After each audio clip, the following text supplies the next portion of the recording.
शेष पर्यायर माँ भैरवी महोत्सव आज डिसेम्बर 4 तारिख पर्यंत चलिब रंगारंग कार्यक्रम। आज आरंभ होगाकू जाउछि चतुर्थ राज्यस्तरीय माँ भैरवी महोत्सव। से नहीं चूड़ांत पर्यायर पहुंची महोत्सवर साजसज्जा। काली चतुर्थ राज्यस्तरीय माँ भैरवी महोत्सव उद्घाटन उत्सव एवं काली एक विशाल शोभायात्रा माँ को ज्योति नहीं बाहर आमर अपराह 30 मिनट माँ को ज्योति एवं ये अंचल कला संस्कृति और परंपरा को नहीं विभिन्न लोक वाद्य लोकनृत्य एवं अघोरी दुलदुली विभिन्न प्रकार कार्यक्रम रही विशाल शोभायात्रा बाहर एवं आसंता काली जेहेतु उद्घाटन उत्सव रही 6 दिन व्यापी आसंता 4 तारिख पर्यंत 6 दिन धरी विशाल कार्यक्रम मान रही एवं चलित वर्ष गत तीनोटी महोत्सव अपेक्षा अधिक आकर्षणीय और अधिक धूमधाम पालन कर लोकंर उत्साह अंचल उत्साह निश्चित भाव रही आमर से समस्त प्रकार चूड़ांत प्रस्तुति आम सरी मीना बजार चली आज सरी विभिन्न दल आप देखिपे विभिन्न जो स्टल रही व्यावसायिक स्टल मान पहुँची गले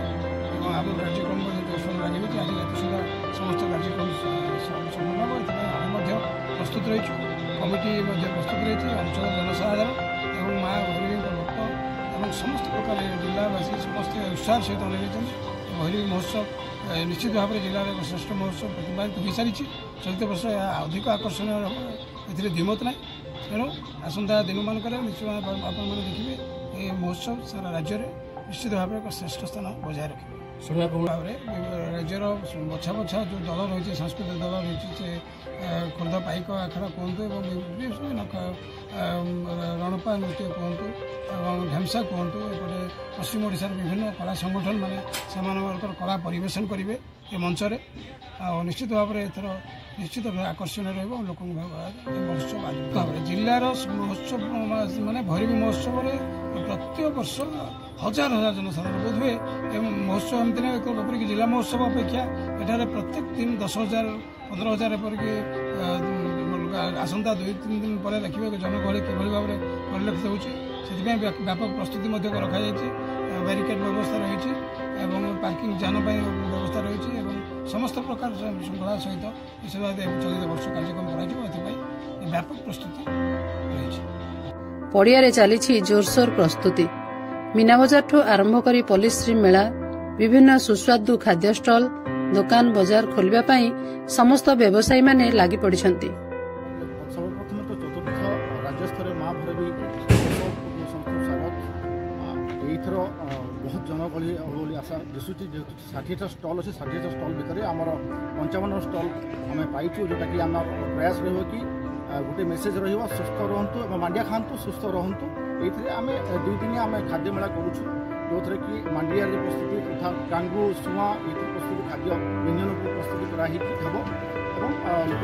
चाखा दिहब तार उद्देश्य लक्ष्य यह हूँ कि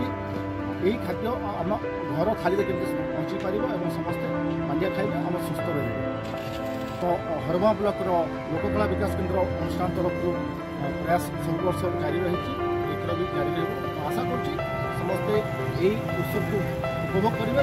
तथा मांडिया प्रस्तुत खाद्य चाखिबे और निज घर प्रस्तुत मंदिर एक विराट शोभायात्रा मशाल नहीं महोत्सव पड़िया को पहुंचवा पर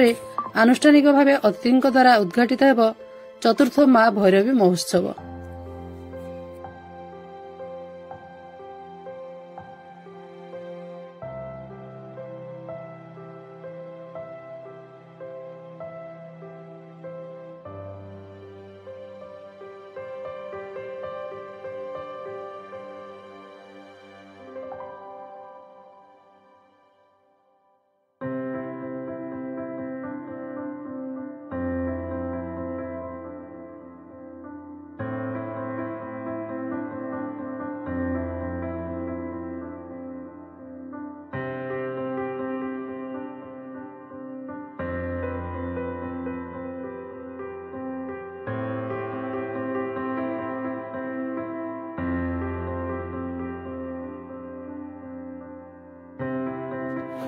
बौद्धरू बैद्यनाथ सामल सहित हरभंगारू चित्तरंजन सिंह रिपोर्ट मो जिला खबर।